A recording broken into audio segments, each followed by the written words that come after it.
today we're just going to do a quick video on what to expect when you buy equipment.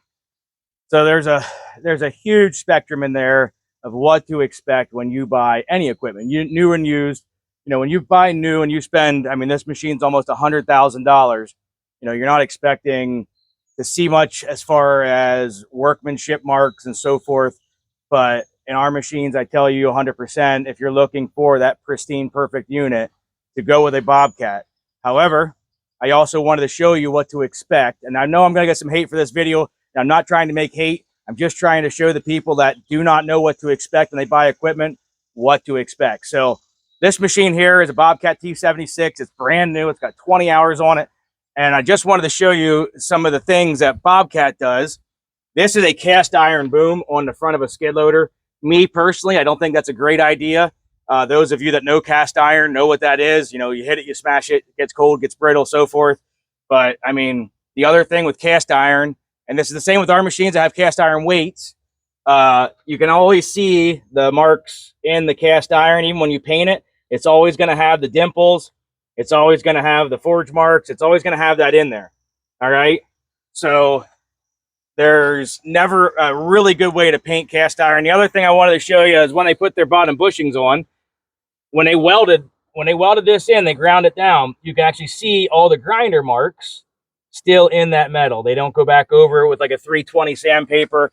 To give you another idea of that, which this side where it's forged together, I'm assuming, or whatever it is, but it looks like it's forged because there's two pieces here. On this side, it must have been welded and then they ground it again. So this side is ground down where you see all the marks and inside that, like I said, that quality, I guess, was what I'm trying to get at. And this one doesn't. So one side is, one side isn't. That just brings me back to, even in a huge name, Bobcat's a huge name. It's a great machine. You might have things that are not like the other one. If I bring another T76 down, they might both be done. They might not either be done. The one side might be done and so forth. Even as simple as closing the door.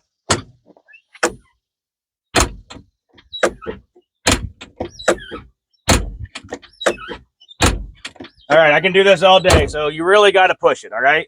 And ours are no different in that aspect. Because you got just a piece of glass with a mounted hinge, ours are the same. And I'm going to show you that. Just, again, to be fair.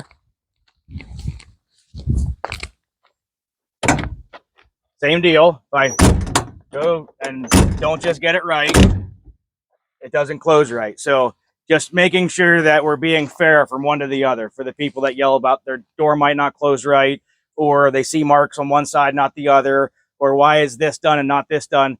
It's just in manufacturing, some things are just different. You know, it kind of piece for piece, trying to make sure it's right piece for piece and making sure you correct everything piece for piece. So on this unit, when you look at ours, it's all CNC welded and there's not the marks in the metal because it's not cast here. If you go to their old machines like 630 and so forth, it's all molded steel, plated steel and then welded in, so you don't see the marks on them. But like I said, it's machine for machine is what I'm trying to get at. Again, I know that today I'm going to get some hate, and I'm not trying to do that. I'm just trying to show folks what to expect when you spend your money. This machine is $100,000. This machine is $49,900. And when you're looking at, okay, I'm still going to get some inconsistency, even though it's a big name and it's a great unit, there's still some inconsistency in the manufacturing process. So they're not all going to be cookie cutter the same. They will be mostly the same. They're just going to be some small things. And that's where, if you watched all my previous videos, I do go over our units are not these units. I mean, and I don't have a $100,000 excavator sit here. I wish I did. I just wanted to show you that, again, the manufacturing process and some of the small things like the door and whatnot. There's going to be them small things. But overall, I mean, obviously it's Bobcat. It's a great name. It's a great machine.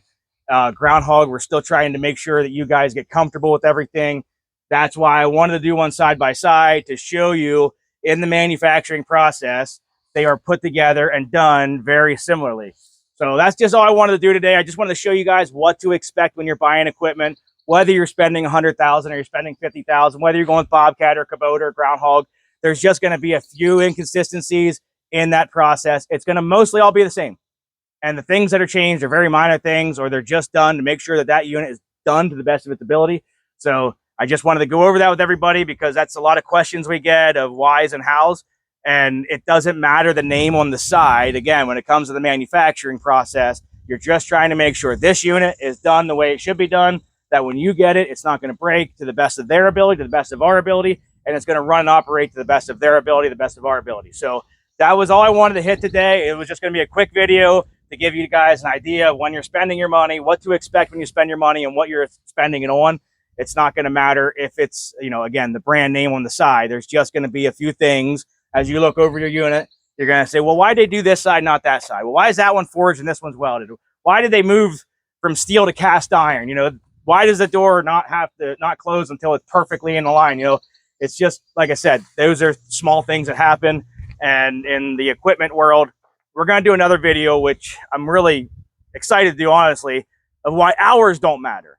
In the equipment world, it's not like a car. In a car, it drives down the road. Pretty much everybody should be driving down the road. Obviously, with a 16-year-old, they're hammering on it. But we're going to do a video where hours, don't get me wrong, they are relevant, but they are not everything.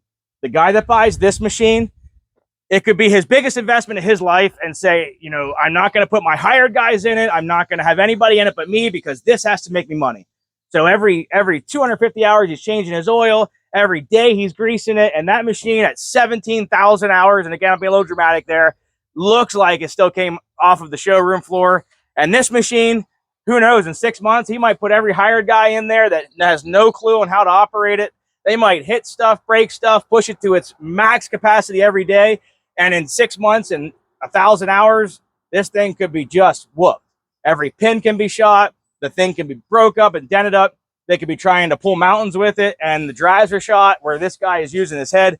So hours are a good guide, but really when you guys are buying used equipment, or when something breaks even, let's say your machine breaks and it's got 40 hours on it, and you go back to your dealer and you're like, I don't know what the heck's going on. It's only got 40 hours on it. And then in the back of your mind, you're thinking, well, I had 4 trucks tied to it, and I was trying to pull out 6 telephone poles. It's just, again, being dramatic here. That's the kind of reason why hours sometimes don't matter. The guy that's taking an excavator and he's trying to stack logs or knock trees out, and he's hammering it against the tree and side to side instead of pushing it over, or overusing a machine to its size. This guy that does that, he's going to knock the side swing motor out. Guaranteed he's going to break something. And it doesn't matter what that hour meter reads. You want to know why? Because he's being hard as shit on it. So there's going to be a difference of why hours don't matter to a degree. Again, good guide to go by. But for the most part, it's going to go on how that machine looks and how you look at that machine. If that machine doesn't have blow-by, if it doesn't have, even pins get worn. That's what they're there for. That's why there's bushings inside. That way you can replace the bushings and you can replace the pin before it wears into your boom. That kind of stuff. If you see a machine that the pins are worn, but the bushings are not, but the pins are worn then. Pins are whatever they are, 80 bucks, 90 bucks, 100 bucks even. They are not the machine. The machine is what makes it move, drive, and operate. I mean, and again, I guess that you can look at it both ways. It is the machine, but it's a replaceable part. It's like saying your tires on your car need replaced. Your pins need replaced. Yes, it's money, but for the most part, you want to make sure that this thing is running, driving, and operating as it should be. And then the hour meter will obviously play a factor in there as well. So just wanted to go over a few things with you guys. I know there's a lot of questions that we try to answer on these videos. That was one that I thought would be a good side to side so that you can see just the manufacturing aspect of it.